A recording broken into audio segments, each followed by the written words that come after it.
আজি आम्भे उपदेश शीर्षक मानव जातिर आशा ର ସହିତ ଏକ ସଙ୍ଗରେ ପରମେଶ୍ୱରଙ୍କ ବାକ୍ୟର ଅଧ୍ୟୟନ କରିବାର କିଛି ସମୟ ନେବା। ଆଜିକାଲି ସମଗ୍ର ମାନବ ଜାତି ଘାତକ ଭାଇରସ୍ ଦ୍ୱାରା ପୀଡ଼ିତ ହୋଇ ଭୟାନକ ପରିସ୍ଥିତିରେ ଅଛନ୍ତି। ଏହା ବ୍ୟତୀତ ବହୁତ ପ୍ରାକୃତିକ ବିପର୍ଯ୍ୟୟ ମଧ୍ୟ ହେଉଅଛି। ଏହି ଗରମରେ ମଧ୍ୟ କୋରିଆରେ ପ୍ରଚଣ୍ଡ ତୋଫାନ ଓ ବନ୍ୟା ବହୁତ ବିନାଶର କାରଣ ହେଲା। ଏପରି ଲାଗେ କି ପୂର୍ବ ବର୍ଷର ତୁଳନାରେ ଏହି ବର୍ଷ ଉଲ୍ଲେଖନୀୟ ଭାବରେ ଆହୁରି ମଧ୍ୟ ଅଧିକ ପ୍ରାକୃତିକ ବିପର୍ଯ୍ୟୟ ହୋଇଅଛି। ଆମେରିକାରେ 10,000 ଥରରୁ ଅଧିକ ଆକାଶୀୟ ବିଜୁଳି ପଡ଼ିବାରୁ କ୍ୟାଲିଫର୍ଣ୍ଣିଆର ପର୍ବତରେ ଭୀଷଣ ନିଆଁ ଲାଗିଲା। ସାରା ଦେଶରେ ଅସଂଖ୍ୟ ଅଗ୍ନି ଉପଶମକୁ ପଠାଇବା ସତ୍ତ୍ୱେ ନିଆଁ ଲିଭେଇବା ପ୍ରାୟ ଅସମ୍ଭବ ହୋଇଯାଇଅଛି। ଏହା କୁହାଯାଇଅଛି କି ଏହି ବର୍ଷର ତୁଷାରପାତ ପର୍ଯ୍ୟନ୍ତ ନିଆଁ ନିୟନ୍ତ୍ରଣରେ ଅଣାଯାଇ ପାରିବ ନାହିଁ। ଏହା ବ୍ୟତୀତ ପୂର୍ବତଟ ପ୍ରଥମରୁ ମଧ୍ୟ ଆହୁରି ଅଧିକ ଶକ୍ତିଶାଳୀ ସମୁଦ୍ରୀ ତୁଫାନରେ ପରିବର୍ତ୍ତିତ ହୋଇଛି। ଯେହେତୁ ଅନବରତ ପ୍ରାକୃତିକ ବିପର୍ଯ୍ୟୟ ଓ ରୋଗ ହେଉଅଛି, ଏଥିପାଇଁ ଏହାଦ୍ୱାରା ଅର୍ଥବ୍ୟବସ୍ଥା ପ୍ରଭାବିତ ହୋଇଅଛି। ପ୍ରତିଦିନ ରୋଜଗାର କରୁଥିବା ଲୋକଙ୍କୁ ଭୋଜନର ଚିନ୍ତା ଅଛି, କାରଣ ସେମାନେ ଆଉ କାର୍ଯ୍ୟ କରିପାରିବେ ନାହିଁ। ଏହି ସମସ୍ତ ସମସ୍ୟା ଏପରି ଉତ୍ପନ୍ନ ହୋଇଛି ଯାହା ଫଳରେ ଦଙ୍ଗା ହୋଇଅଛି। ବିଶ୍ୱ ଖବର ଦେଖିବା ଦ୍ୱାରା ଆମ୍ଭେମାନେ ଅସହାୟ ହୋଇ ଏହା ଚିନ୍ତା କରୁ କି ମାନବ ଜାତିର ଭବିଷ୍ୟ ନିରାଶଜନକ ଅଟେ। ଆଉ ସଞ୍ଚାର ମାଧ୍ୟମରେ ଏହା ମଧ୍ୟ ପ୍ରସାରଣ ହୋଇଥିଲା କି 100 ଥର ସୂକ୍ଷ୍ମ ଛୁଞ୍ଚିରେ ଆଘାତ କଲେ ମଧ୍ୟ କରୋନା ଭାଇରସର କୋଷିକା ଜୀବିତ ରହିଲା। ଏହା ଜଣେ ବ୍ୟକ୍ତିକୁ ବର୍ଚ୍ଛାରେ 100 ଥର ମାରିବା ପରେ ମଧ୍ୟ କୌଣସି ଆଘାତ ବିନା ଜୀବିତ ରହିବା ପରି ଅଟେ। ସେମାନେ କରୋନା ଭାଇରସକୁ 90 ଡିଗ୍ରୀ ସେଲସିୟସ୍ ପର୍ଯ୍ୟନ୍ତ ଗରମ କରିବାକୁ ଚେଷ୍ଟା କଲେ ମଧ୍ୟ କିନ୍ତୁ କୌଣସି ପ୍ରଭାବ ପଡ଼ିଲା ନାହିଁ। ଲୋକମାନେ ଆଶ୍ଚର୍ଯ୍ୟ ହୁଅନ୍ତି, କ'ଣ ମନୁଷ୍ୟ କୋଭିଡ-19ରୁ ସମ୍ପୂର୍ଣ୍ଣ ଭାବରେ ମୁକ୍ତ ପାଇପାରିବ? ଏହି ପ୍ରକାରର ଦୁଃଖଦ ଖବର ପ୍ରତ୍ୟେକ ଦିନ ଶୁଣିପାରିବେ। ସେମାନେ କହନ୍ତି କି ଜଳବାୟୁ ପରିବର୍ତ୍ତନ ମଧ୍ୟ ପୂର୍ବ ଅପେକ୍ଷା ଖରାପ ହେବାକୁ ଯାଉଛି। ମୋତେ ମନେ ଅଛି, ଏହି ବର୍ଷ କୋରିଆରେ ଅନବରତ 2 ମାସ ପର୍ଯ୍ୟନ୍ତ ବର୍ଷା ହୋଇଥିଲା। ଏହା କୁହାଯାଇଅଛି କି ଏହାର କାରଣ ଗ୍ଲୋବାଲ ୱାର୍ମିଂ ଥିଲା। ଆର୍କଟିକ୍ର ଗ୍ଲେସିୟରଗୁଡ଼ିକ ଅତ୍ୟଧିକ ଗତିରେ ତରଳି ଯାଉଛି ଏବଂ ପର୍ବତ ଗୁଡ଼ିକର ହିମ, ଯାହା ପ୍ରଥମେ ବର୍ଷ ସାରା ଜମି ରହୁଥିଲା, ଏତେ ତରଳି ଯାଉଛି ଯେ ତାହା ସାରା ବିଶ୍ୱରେ କମ୍ ମାତ୍ରାରେ ଅଛି। ଏହା କୁହାଯାଇଅଛି କି ପୃଥିବୀ ଆପଣା ନିୟାମକ କାର୍ଯ୍ୟକୁ ହରେଇ ଦେଉଛି, ଯାହା ତାପମାନକୁ ନିୟନ୍ତ୍ରଣ କରିଥାଏ। ଏହି କାରଣରୁ ପୃଥିବୀର ଭବିଷ୍ୟ ଅନିଶ୍ଚିତ ଅଟେ। ଏବେ ଆମ୍ଭେ ଯେଉଁ ପରିସ୍ଥିତିରେ ଅଛୁ ତାହାର ବାସ୍ତବିକତା ଏହା ଅଟେ। କିନ୍ତୁ କ'ଣ ଆମ୍ଭମାନଙ୍କ ପାଖରେ ପିତା ପରମେଶ୍ୱର ଓ ମାତା ପରମେଶ୍ୱର ନାହାନ୍ତି, ଯିଏ ମାନବ ଜାତିର ଆଶା ଅଟନ୍ତି? ଯଦି ଆମ୍ଭମାନଙ୍କ ଜୀବନରେ ପିତା ପରମେଶ୍ୱର ଓ ମାତା ପରମେଶ୍ୱର ନଥାନ୍ତେ, ତେବେ ଆମ୍ଭେ ବର୍ତ୍ତମାନ କେଉଁ ପ୍ରକାରର ଜୀବନ ଜିଇଥାନ୍ତୁ? ଆସନ୍ତୁ ଆମ୍ଭେମାନେ କେବଳ ଭୌତିକ ବସ୍ତୁ ନିମନ୍ତେ ବଞ୍ଚିବା ନାହିଁ, ଯାହା କ୍ଷଣିକ ଅଟେ ଓ ଲୁପ୍ତ ହୋଇଯିବ, କିନ୍ତୁ ଆଉ ଥରେ ଏହି ବିଷୟ ଉପରେ ବିଚାର କରିବା କି ସିଓନରେ ପିତା ଓ ମାତାଙ୍କର ସେବା କରୁଥାଇ ବଞ୍ଚିବା କେତେ ବଡ଼ ମହିମା ଓ ଖୁସି ଅଟେ। ଆସନ୍ତୁ ଆମ୍ଭେମାନେ ଅନନ୍ତ ସ୍ୱର୍ଗର ରାଜ୍ୟର ବସ୍ତୁ ଆଡ଼କୁ ଆହୁରି ପ୍ରଭାବଶାଳୀ ଭାବରେ ଧାଇଁବା। ଆସନ୍ତୁ ଆମ୍ଭେମାନେ ମାଥ୍ୟୁ ଅଧ୍ୟାୟ 11 ପଦ 28 ଉପରେ ଏକ ନଜର ଦେବା। ହେ ପରିଶାନ୍ତ ଓ ଭାରଗ୍ରସ୍ତ ଲୋକ ସମସ୍ତେ, ମୋ ନିକଟକୁ ଆସ, ମୁଁ ତୁମମାନଙ୍କୁ ବିଶ୍ରାମ ଦେବି। ମୋହର ଜୁଆଳି ଆପଣା ଆପଣା ଉପରେ ଘେନ, ପୁଣି ମୋ ନିକଟରୁ ଶିଖ, କାରଣ ମୁଁ ମୃଦୁଶୀଳ ଓ ନମ୍ରଚିତ୍ତ, ଆଉ ତୁମ୍ଭେମାନେ ଆପଣା ଆପଣା ଆତ୍ମାରେ ବିଶ୍ରାମ ପାଇବ। ଯେଣୁ ମୋହର ଜୁଆଳି ସହଜ ଓ ମୋହର ଭାର ଉଶ୍ୱାସ। ପିତାଙ୍କ ଯୁଗରେ ମାନବ ଜାତିର ଆଶା କିଏ ଥିଲେ? ସଦାପ୍ରଭୁ ପରମେଶ୍ୱର। ପୁତ୍ରଙ୍କ ଯୁଗରେ ଯୀଶୁଖ୍ରୀଷ୍ଟ ମାନବ ଜାତିର ଆଶା ଥିଲେ। ହେ ପରିଶାନ୍ତ ଓ ଭାରଗ୍ରସ୍ତ ଲୋକ ସମସ୍ତେ, ଯେଉଁମାନଙ୍କ ମନରେ ଗମ୍ଭୀର ଆଘାତ ଲାଗିଛି ଆଉ ଯାହାଙ୍କ ଉପରେ ଜୁଆଳି ଲାଗିଛି, ମୋ ନିକଟକୁ ଆସ।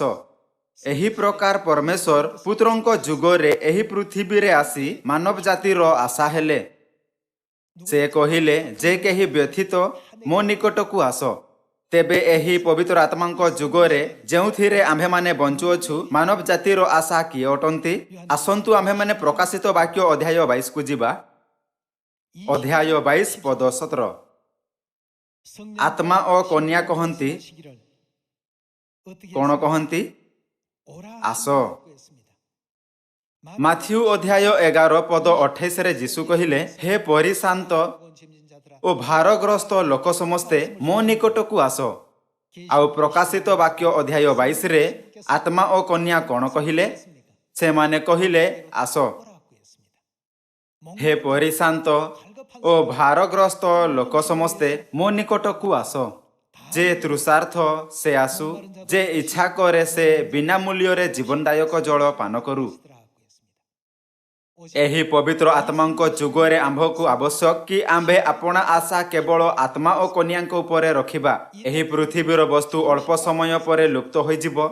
जदिओ काहारी पाखरे लक्षाधिक टंका अछि, केते अधिक टंका थाउना काहीकि सेमानंक महिमा 100 बा 200 वर्ष पर्यंत मध्य रहिबो नाही। एही समस्त क्षणिक अटे।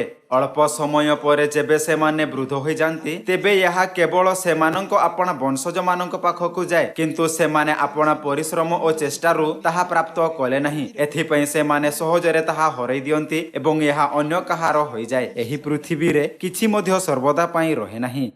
एही कारणरू मानव जाति को आशा देबा पई परमेश्वर पितांक जुगरे सदाप्रभुंक नामरे ओ पुत्रंक जुगरे जीशुंक नामरे कहिले, हे परिशांत ओ भारग्रस्त लोक समस्ते मो निकट को आस, मु तुम मानंकु विश्राम देबी। आउ यही पवित्र आत्मांक जुगरे परमेश्वर मानव जाति को डाकुछंती, आत्मा ओ कन्या निकट को आस।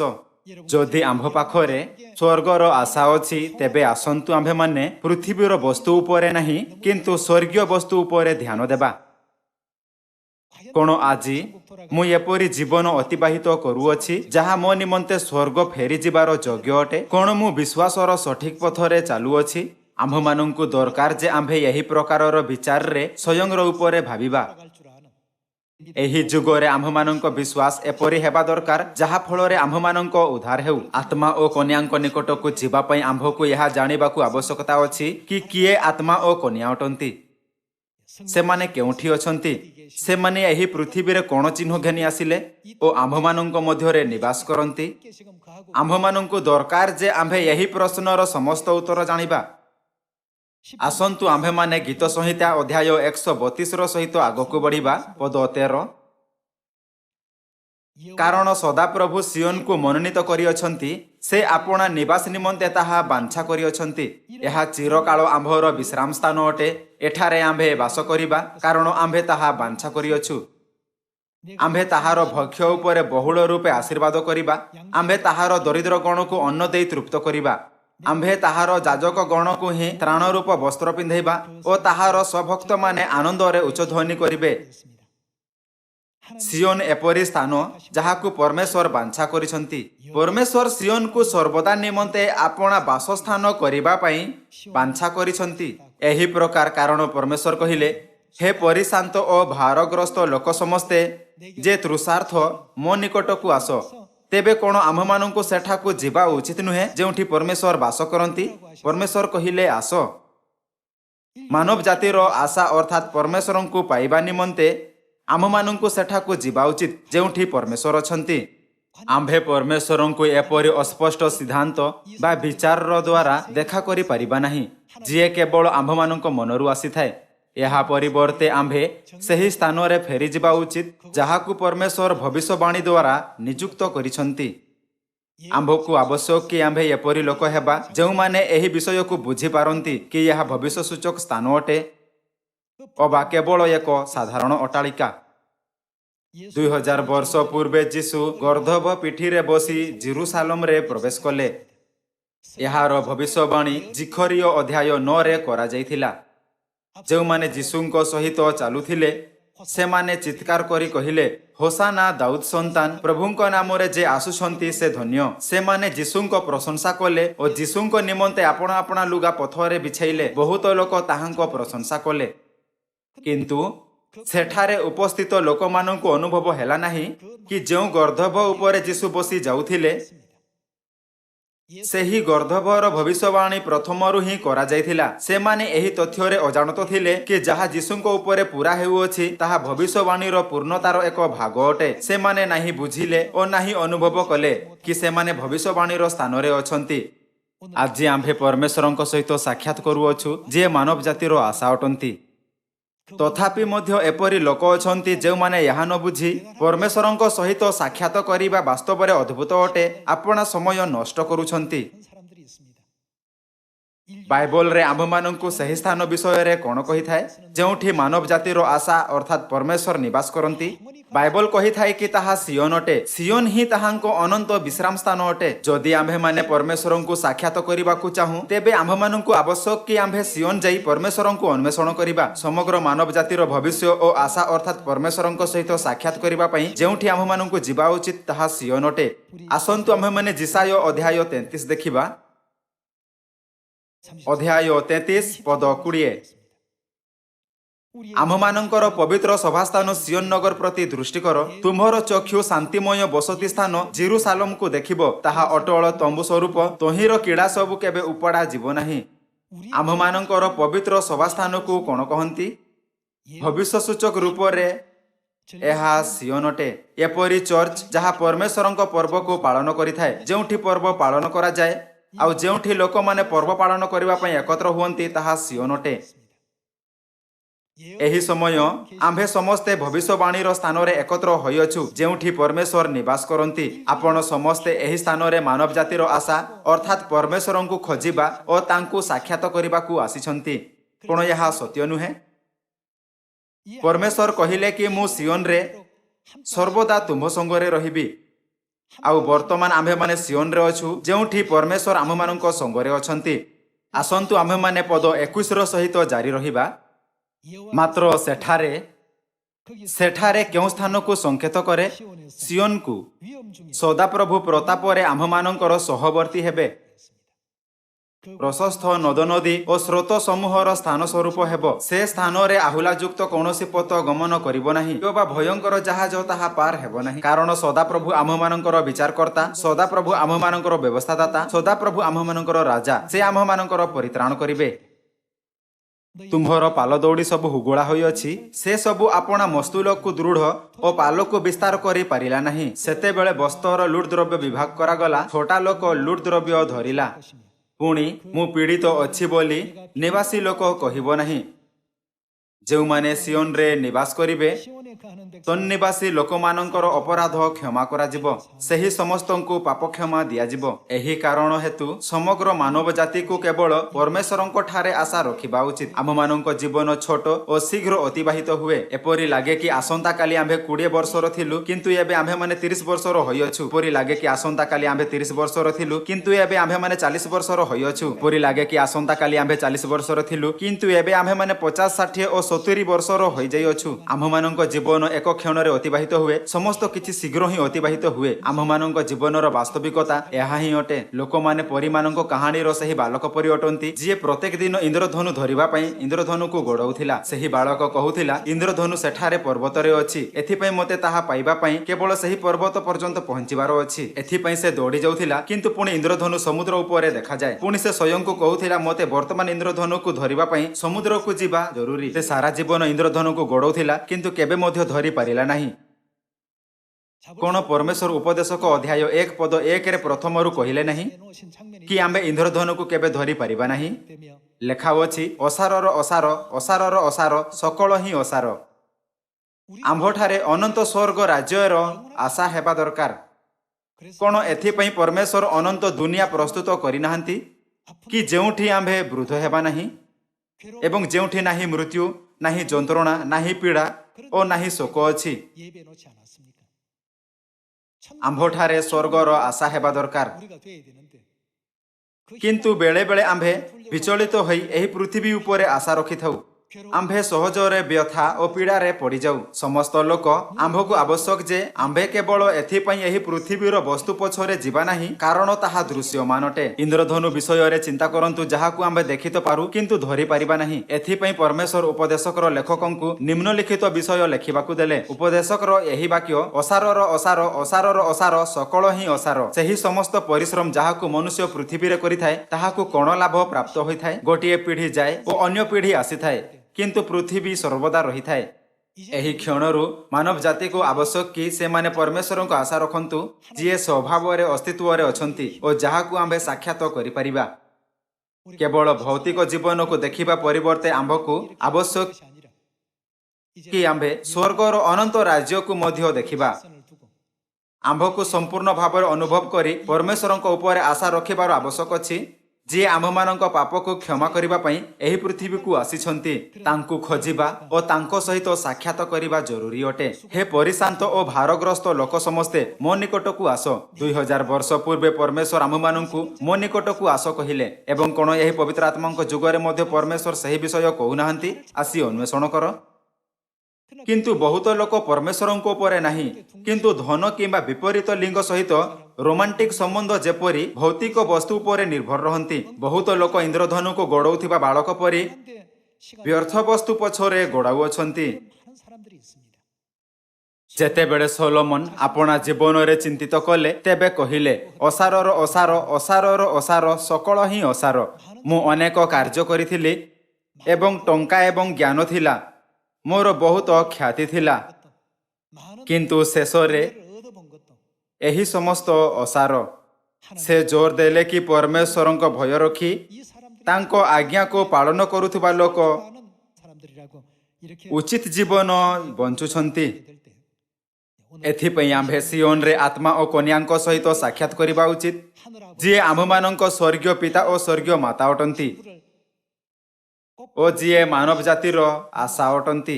आसंतु आम्भे स्वर्गीय पिता और स्वर्गीय मातांक भय रखिबा और ताहांक पथ प्रदर्शनर अनुसरण करुथाई स्वर्गर राज्य रे प्रवेश करिबा। आम्भमानंकु एपरि करिबार आवश्यकता काहेकि अछि? परमेश्वर कहिले, हे परिशांत और भारग्रस्त लोक समस्ते मो निकट को आस ओ आम्भमानंक निमंते भविष्य सूचक आदर्श छाड़ीदेले। आसंतु आम्भे माने माथ्यू अध्याय 9 को जिबा। अध्याय 9 पद 1 रे लेखा अछि, सेथिरे जीसु नौकारे चढ़ी पारी हेले और निज नगर को आसिले। आउ देख लोके सज्जागत जणे पक्षाघात रोगी की बही ताहांक निकट को आनिले। पुणी जीसु सेमानंक विश्वास देखि सही पक्षाघाती रोगी की कहिले, वत्स साहस धर, तुम्हर पाप सबु क्षमा करागला। आउ देख शास्त्री मानक मध्यरु केही केही मने मने कहिले, एही लोक ईश्वर निंदा करूअछि। जीसु सेमानंक मनर चिंता जानी कहिले, तुम्हे माने अपना अपना मनरे काहेकि कुचिंता करूअछ? कारण कौन सहज? तुम्हर पाप सबु क्षमा करागला बोली कहिबा, बा उठ चालो बोली कहिबा? किंतु पृथ्वी रे केउ प्रकारर अधिकार अछि? पाप क्षमा करिबाकु मनुष्य पुत्रंकर जे अधिकार अछि, एहा जेपरि तुम्हे माने जानि पारो। जीसु सेमानंकु यहा जानिबाकु देबारो चाहुथिले कि मते पाप क्षमा करिबार अधिकार अछि। एथिपई से कहिले, तुम्हर पाप सबु क्षमा करागला। जदियो एही रोग तुम्हठारु दूर हेला कहिबा सहज हुअंता, किंतु से कहिले, तुम्हर पाप सबु क्षमा करागला। आम्भे माने यही पृथ्वी रे काहेकि बंचु अछु? कोन आम्भमानंक पाप हेतु आम्भमानंक स्वर्गरु पृथ्वी को पकाई दियागला नाही, एवं एबे आम्भमानंक यही भौतिक जीवन जीवाकु पडुछि? तेबे से एकमात्र किए अटंती जे आम्भमानंक पाप बहन करि पारंती आउ आम्भमानंकु पाप क्षमा देई पारंती? से केवल परमेश्वर अटंती। परमेश्वर ही समग्र मानव जातिर आशा अटंती। आम्भे यही पृथ्वी रे केवल टंका रोजगार करिबा, ख्याति उपभोग करिबा ओ अन्य मानंक ठारू मध्य अधिक ज्ञान प्राप्त करिबा पई बंचु नाहु। जदियो काहारी पाखरे यही पृथ्वी रे ज्ञानर भंडार रहिछि, यार तुलना स्वर्गर ज्ञान सहित करा जाई परिबो नाही। एथिपई सोलोमन बड़ बुद्धि, धन ओ ख्याति हेबा सत्वे मध्य कहिले, असारर असार, असारर असार, सकल ही असार। यार अर्थ कि शेष रे एही समस्त किछि मध्य नुहे, କିନ୍ତୁ ଏହି ପୃଥିବୀରେ ଜନ୍ମ ହୋଇଥିବା ଲୋକ ଏବେ ମଧ୍ୟ ଏହି ବସ୍ତୁଗୁଡ଼ିକର ପିଛା କରୁଥାଇ ଏପରି ମାର୍ଗର ଅନୁସରଣ କରୁଛନ୍ତି। ସମସ୍ତ ଲୋକ ଆମ୍ଭେ ପରମେଶ୍ୱରଙ୍କ ନିମନ୍ତ୍ରଣର ଉତ୍ତର ଦେଉଥାଇ ମାନବ ଜାତିର ଆଶା ଅର୍ଥାତ୍ ପରମେଶ୍ୱରଙ୍କ ପାଖକୁ ଆସିଅଛୁ। ଆମ୍ଭକୁ ଏହି ତଥ୍ୟ ଉପରେ ଗର୍ବ କରିବା ଉଚିତ କି ଆମ୍ଭେମାନେ ପରମେଶ୍ୱରଙ୍କ ପାଖକୁ ଆସିଅଛୁ ଓ ସିଓନରେ ନିବାସ କରୁ। ଆମ୍ଭେ ସମସ୍ତ ମାନବ ଜାତି ମଧ୍ୟରୁ ସବୁଠାରୁ ଧର୍ମୀ ଉଚ୍ଚ ସ୍ତରର ଜୀବନଯାପନ କରୁଅଛୁ। ଆମ୍ଭମାନଙ୍କ ଲକ୍ଷ୍ୟ ସ୍ୱର୍ଗରେ ବଞ୍ଚିବାର ଅଛି। ଯଦି ଏହି ପୃଥିବୀରେ ଆମ୍ଭମାନଙ୍କ ଜୀବନର ଅନ୍ତ ହୁଅନ୍ତା ତେବେ ଏହାର ଅର୍ଥ ନୁହେଁ କି ଆମ୍ଭମାନଙ୍କ ସମସ୍ତ ଜୀବନ ସମାପ୍ତ ହୋଇଯାଏ। ପରମେଶ୍ୱରଙ୍କ କହିବାର ଅର୍ଥ ଥିଲା ଏହି ବିଷୟର ବୁଝିନିଅ କି ଯଦିଓ ମୁଁ ଶରୀରରେ ଅଛି ଓ ଲୋକମାନେ ମୋତେ ଜଣେ ବଢ଼େଇର ପୁଅ ନାମରେ ଜାଣନ୍ତି, କିନ୍ତୁ ମୁଁ ସେ ଅଟେ ଯିଏ ତୁମ୍ଭମାନଙ୍କ ପାପ କ୍ଷମା କରିପାରେ। ସମାନ ଗଳ୍ପ ଲୁକ୍ ରଚିତ ସୁସମାଚାରରେ ମଧ୍ୟ ଲେଖାଯାଇଅଛି। ଆସନ୍ତୁ ଆମ୍ଭେମାନେ ସେଠାକୁ ଯିବା। ଲୁକ୍ ଅଧ୍ୟାୟ 5 ପଦ 17। ଦିନେ ସେ ଶିକ୍ଷା ଦେଉଥିଲେ ଆଉ ଗାଲିଲେର ପ୍ରତ୍ୟେକ ଗ୍ରାମ ପୁଣି ଜିହୁଦା ପ୍ରଦେଶ ଓ ଜେରୁସାଲେମରୁ ଆସିଥିବା ଫାରୁସି ଓ ବ୍ୟବସ୍ଥାପକମାନେ ନିକଟରେ ବସିଥିଲେ। ଆଉ ସେ ଯେପରି ସୁସ୍ଥ କରନ୍ତି ଏଥିପାଇଁ ପ୍ରଭୁଙ୍କର ଶକ୍ତି ଉପସ୍ଥିତ ଥିଲା। ପୁଣି ଦେଖ, କେତେକ ଲୋକ ଜଣେ ପକ୍ଷାଘାତ ରୋଗୀ ମନୁଷ୍ୟକୁ ଖଟିଆରେ ବହି ଆଣି ତାହାକୁ ଭିତରକୁ ଘେନି ଯିବା ନିମନ୍ତେ ଓ ତାହାଙ୍କ ସମ୍ମୁଖରେ ଥୋଇବା ନିମନ୍ତେ ଚେଷ୍ଟା କରୁଥିଲେ। କିନ୍ତୁ ଭିଡ଼ ହେତୁ ତାହାକୁ ଭିତରକୁ ଘେନି ଯିବା ପାଇଁ ବାଟ ନ ପାଇବାରୁ ସେମାନେ ଘର ଉପରକୁ ଯାଇ ଛାତ ଭିତର ଦେଇ ଖଟିଆ ସହିତ ତାହାକୁ ମଧ୍ୟ ସ୍ଥାନରେ ଯୀଶୁଙ୍କ ସମ୍ମୁଖରେ ଓହ୍ଲାଇ ଦେଲେ। ସେ ସେମାନଙ୍କର ବିଶ୍ୱାସ ଦେଖି କହିଲେ, ହେ ମନୁଷ୍ୟ, ତୁମର ପାପ ସବୁ କ୍ଷମା କରାଯାଇଅଛି। ସେଥିରେ ଶାସ୍ତ୍ରୀ ଓ ଫାରୁସି ମାନେ ତର୍କ ବିତର୍କ କରି ଏହା କହିବାକୁ ଲାଗିଲେ, ଏ ଯେ ଈଶ୍ୱର ନିନ୍ଦା କରୁଅଛି ଏ କିଏ? କେବଳ ଈଶ୍ୱରଙ୍କ ବିନା ଆଉ କିଏ ପାପ କ୍ଷମା କରିପାରେ? କିନ୍ତୁ ଯୀଶୁ ସେମାନଙ୍କ ତର୍କ ବିତର୍କ ଜ୍ଞାତ ହୋଇ ସେମାନଙ୍କୁ ଉତ୍ତର ଦେଲେ, ତୁମ୍ଭେମାନେ ଆପଣା ଆପଣା ମନରେ କ'ଣ ତର୍କ ବିତର୍କ କରୁଅଛ? କ'ଣ ସହଜ, ତୁମ୍ଭର ପାପ ସବୁ କ୍ଷମା କରାଗଲା ବୋଲି କହିବା ବା ଉଠ ଚାଲ ବୋଲି କହିବା? କିନ୍ତୁ ପୃଥିବୀରେ ପାପ କ୍ଷମା କରିବାକୁ ମନୁଷ୍ୟ ପୁତ୍ରଙ୍କର ଯେ ଅଧିକାର ଅଛି, ଏହା ଯେପରି ତୁମ୍ଭେମାନେ ଜାଣିପାର। ଭାଇ ଓ ଭଉଣୀମାନେ, ଆଜିକାଲି ଲୋକମାନେ ଯୀଶୁଙ୍କୁ ବହୁତ ସାଧାରଣ ମାନନ୍ତି। କିନ୍ତୁ ସେହି ଦିନରେ ଯୀଶୁଙ୍କ ସହିତ ଅନ୍ୟ ଲୋକମାନଙ୍କ ତୁଳନାରେ ଅନ୍ୟ ପ୍ରକାରେ କଥାବାର୍ତ୍ତା କରାଯାଇନଥିଲା। ସେ ଶରୀରରେ ଥିଲେ ଓ ଅନ୍ୟ ଲୋକମାନଙ୍କ ସମାନ ଏକ ସମାନ ପରିସ୍ଥିତିରେ ଥିଲେ। ସେହି ସମୟର ଲୋକମାନେ ପଚାରିଲେ, କ'ଣ ତାହାଙ୍କ ପିତା ବଢ଼େଇ ନୁହେଁ ଆଉ ତାହାଙ୍କ ମାତାଙ୍କ ନାମ ମରିୟମ ନୁହେଁ? ଏବଂ କ'ଣ ତାହାଙ୍କ ସମସ୍ତ ଭାଇ ଆମମାନଙ୍କ ସଙ୍ଗରେ ରୁହନ୍ତି ନାହିଁ? ସେହି ଯୁଗରେ ତାହାଙ୍କୁ ଏପରି ନଜରରେ ଦେଖାଗଲା। ଆଜିକାଲି ଲୋକମାନେ ଜାଣନ୍ତି କି ଯୀଶୁ ବାସ୍ତବରେ ପରମେଶ୍ୱରଙ୍କ ସ୍ୱରୂପ ଅଟନ୍ତି। ଏଥିପାଇଁ ସେମାନେ ତାହାଙ୍କ ଉପାସନା କରନ୍ତି। ସେମାନେ ବୁଝନ୍ତି କି ସେ ପରମେଶ୍ୱର ଅଟନ୍ତି ଯିଏ ପୁତ୍ରଙ୍କ ଯୁଗରେ ପୃଥିବୀକୁ ଆସିଥିଲେ। କିନ୍ତୁ ସେହି ସମୟରେ ଲୋକମାନଙ୍କ ନଜରରେ ସେ ସାଧାରଣ ବ୍ୟକ୍ତି ଥିଲେ। ସେମାନଙ୍କ ନଜରରେ ଯୀଶୁ ଏହାଠାରୁ ଅଧିକ କିଛି ନଥିଲେ। କିନ୍ତୁ ସେ କେଉଁ ପ୍ରକାରର ଅଧିକାର ସହିତ ଆସିଲେ? ପାପ କ୍ଷମା କରିବାକୁ ମୋହର ଯେ ଅଧିକାର ଅଛି, ଏହା ଯେପରି ତୁମ୍ଭେମାନେ ଜାଣିପାର। ଏଥିପାଇଁ ଯଦିଓ ଉଠ ଓ ଚାଲ କହିବା ସହଜ ହେଲେ ମଧ୍ୟ ଯୀଶୁ କହିଲେ, ତୁମ୍ଭର ପାପ ସବୁ କ୍ଷମା କରାଗଲା। କାରଣ ସେ ସେମାନଙ୍କୁ କହିବାକୁ ଚାହୁଁଥିଲେ କି ମୋତେ ପାପ କ୍ଷମା କରିବାର ଅଧିକାର ଅଛି। ପାପୀମାନଙ୍କ ପାଇଁ ଯେଉଁମାନେ ସ୍ୱର୍ଗରେ ପାପ କରି ପୃଥିବୀରେ ନିଷ୍କାସିତ କରାଗଲେ, ସବୁଠାରୁ ଖୁସିର ଖବର କ'ଣ? ପରମେଶ୍ୱର ଯିଏ ପାପ କ୍ଷମା କରିଦିଅନ୍ତି ସମଗ୍ର ମାନବ ଜାତିର ଆଶା ଅଟନ୍ତି। ସେ ଆମ୍ଭମାନଙ୍କ ସଙ୍ଗରେ ଏଠାରେ ସିଓନରେ ଅଛନ୍ତି। ପରମେଶ୍ୱର ପାପ କ୍ଷମା କରିବା ଓ ଆମ୍ଭମାନଙ୍କୁ ଅନନ୍ତ ଜୀବନର ଆଶୀର୍ବାଦ ପ୍ରଦାନ କରିବାର ଅଧିକାରର ସହିତ ପୃଥିବୀକୁ ଆସିଛନ୍ତି। ଆମ୍ଭମାନଙ୍କୁ ସମସ୍ତଙ୍କୁ କହିବା ଉଚିତ, ସିଓନରେ ଚର୍ଚ୍ଚ ଅଫ୍ ଗଡରେ ଆସ, ଯେଉଁଠି ଆତ୍ମା ଓ କନ୍ୟା ରହନ୍ତି ଏବଂ ଯେଉଁଠି ପରମେଶ୍ୱରଙ୍କ ପର୍ବ ପାଳନ କରାଯାଏ। 2000 ବର୍ଷ ପୂର୍ବେ ଯେତେବେଳେ ଲୋକମାନେ ଯୀଶୁଙ୍କୁ କେବଳ ମନୁଷ୍ୟ ଭାବିଲେ, ସେତେବେଳେ ପ୍ରେରିତମାନେ ବାହାରକୁ ଆସି ନିର୍ଭୟରେ ସାକ୍ଷ୍ୟ ଦେଲେ, ପ୍ରଭୁ ଯୀଶୁଙ୍କ ଠାରେ ବିଶ୍ୱାସ କର, ତାହା ହେଲେ ତୁମ୍ଭ ସପରିବାରରେ ପରିତ୍ରାଣ ପାଇବ। ଆଜିକାଲି ଲୋକମାନେ ସହଜରେ ଏପରି କହନ୍ତି, କାରଣ ଏପରି ବହୁତ ଲୋକ ଅଛନ୍ତି ଯେଉଁମାନେ ଯୀଶୁଙ୍କ ଉପରେ ବିଶ୍ୱାସ କରନ୍ତି। କିନ୍ତୁ ସେହି ସମୟରେ ତାହାଙ୍କ ଉପରେ ନାଜରିତୀୟ ପ୍ରଧାନ ନେତା ହେବାର କଳଙ୍କ ଲଗାଯାଇଥିଲା। ଆମ୍ଭେ ସମସ୍ତେ ଏବେ ସମାନ ପରିସ୍ଥିତିରେ ଅଛୁ। ଆମ୍ଭମାନଙ୍କ ଚର୍ଚ୍ଚ ଏପରି ଚର୍ଚ୍ଚ ଅଟେ ଯାହାକୁ ପରମେଶ୍ୱର ସ୍ଥାପିତ କଲେ ଓ ଆମ୍ଭେମାନେ ପରମେଶ୍ୱରଙ୍କ ସେବା କରିଥାଉ। ଏହି ଚର୍ଚ୍ଚର ଭବିଷ୍ୟବାଣୀ କରାଯାଇଥିଲା ଓ ଏହି ଚର୍ଚ୍ଚ ଦ୍ୱାରା ପ୍ରତ୍ୟେକ ସମୟରେ ଭବିଷ୍ୟବାଣୀ ଗୁଡ଼ିକ ପୂର୍ଣ୍ଣ ହେଉଅଛି। କିନ୍ତୁ ଲୋକମାନେ ସହଜରେ ଭାବନ୍ତି ସେମାନେ ସାଧାରଣ ଘରେ କୌଣସି ପ୍ରକାର ଆରାଧନା ଓ ସଭା ଆୟୋଜିତ କରୁଛନ୍ତି, ବିଶେଷ କିଛି ନାହିଁ। आम्भମାନଙ୍କ सहित परमेश्वर अछंती ओ से आम्भମାନଙ୍କୁ पाप क्षमा प्रदान करନ୍ତି एवं केउठी लोकमाने यही प्रकारर आशीर्वाद प्राप्त करिसंती जेउमानଙ୍କୁ यीशु तुम्हर पाप क्षमा करागला कहନ୍ତି सेमाने पृथ्वीर सबुठारु धन्य लोक अटंती। 은총과 축복을 받은 사람입니다. समस्त लोक परमेश्वरଙ୍କ ठारे ही मानव जातिर आशा रही। आमମାନଙ୍କ आशा कौनसी चिन्ह द्वारा जहाँ कोविड-19 को दूर करि पारे 것이 아니고 अबा कौनसी डाक्टर उपरे अबा कौनसी देशर नीति रे अबा कौनसी राजा अबा राजनेता उपरे नहीं। 결코 아닙니다. आम्भମାନଙ୍କ परमेश्वर ही आम्भମାନଙ୍କ एकमात्र आशा अटंती। हे परिशांत और भारग्रस्त लोक समस्ते मो निकट को आस। आत्मा और कन्या कहती समस्ते आस, 그냥 오라고 했습니다. 우리 कारण परमेश्वर मानव जातिर आशा अटंती। 이시기 때문에 जहाकू सत्यर ज्ञान अच्छी से माने जानती कि बाइबलर वाक्य अनुसार 말씀대로 बंचिबा द्वारा सेमानंक भविष्य उपयुक्त और उज्ज्वल हेब।